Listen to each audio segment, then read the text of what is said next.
Krásny deň. Dnes by som vám niečo porozprávala o baze čiernej. Či ju pekne zaostrí. Máme prelom apríla a mája a u nás na západnom Slovensku už baza kvitne. Takže táto rastlinka obsahuje fytoflavonoidy, čo sú veľmi silné prírodné antioxidanty, ktoré teda zmierňujú oxidačný stres v našom organizme, pomáhajú nám vyrovnávať sa s rôznymi následkami stresu, pomáhajú nám pri boji s chorobami vďaka svojmu antioxidačnému účinku. A obsahuje esenciálne oleje. To je to, čo nám na baze krásne vonia. Zbierame kvety a zbierame potom neskôr v lete aj plody.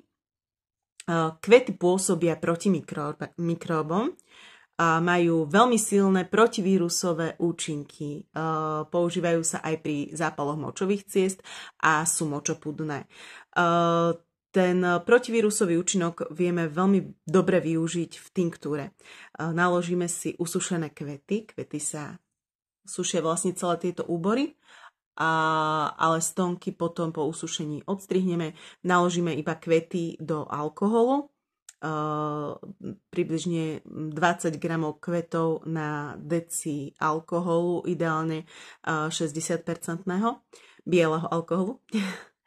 A po 3 týždňoch macerovania, alebo teda lúhovania v tme, môžeme túto tinktúru používať pri tých klasických vírusových ochoreniach dýchacích ciest, pri sopli, pri kašli, pri chrípke. Navyše má účinky aj proti horúčke, podporuje vykašľávanie. A je súčasťou schváleného liečivého prípravku, ktorý sa používa pre deti od 2 rokov, takže je to v podstate dosť bezpečná rastlinka a navyše v bežných dávkach je možné ju použiť aj počas tehotenstva a dojčenia, aj keď môže jemne ovplyvňovať chuť mliečka, takže opatrne lepšie používať v zmesi a vieme z toho samozrejme pripraviť výborný čaj.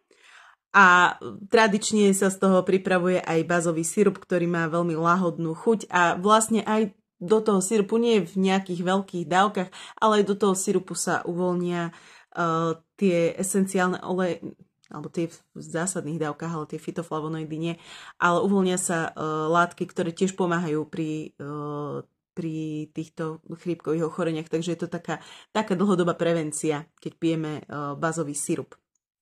No a potom v lete, keď zbierame plody, tak tie sa používajú v zmesiach pri zápche, majú účinky proti rakovine čreva, ale takisto majú ešte výraznejšie protivirotické účinky ako kvety.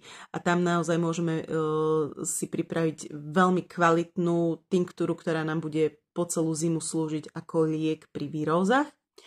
A takisto naložíme 20 gramov sušených plodov do alkoholu. Musím zdôrazniť sušených plodov, pretože pokiaľ neprejdú teplnou úpravou, ako je to sušenie pri okolo 50 stupňov, tak obsahujú toxické látky, ktoré spôsobujú dosť vážne zažívacie problémy. Takže plody vždycky treba usušiť po usušení alebo po uvarení, kto si varí sirup z plodov bazy. Po uvarení sa tieto toxíny rozložia a už nie sú pre človeka nebezpečné, ale musí to byť teplne spracované. A navyše sirup z plodov alebo aj tinktúra z plodov je veľmi účinný tradičný liek na zápal trojklanného nervu. Sama som si s týmto prešla, takže môžem potvrdiť účinky. Využijeme sirup z bazy aj proti trojklannému nervu, takže chrípka, horúčka, antivirotické účinky proti voľným radikálom a zápal trojklanného nervu. Toto všetko sú účinky, ktoré môžeme využiť pri baze čiernej. Ak chcete viacej informácií, napíšte mi na Bylinková mama alebo sa pridajte do mojej skupinky Liečím deti prírodou.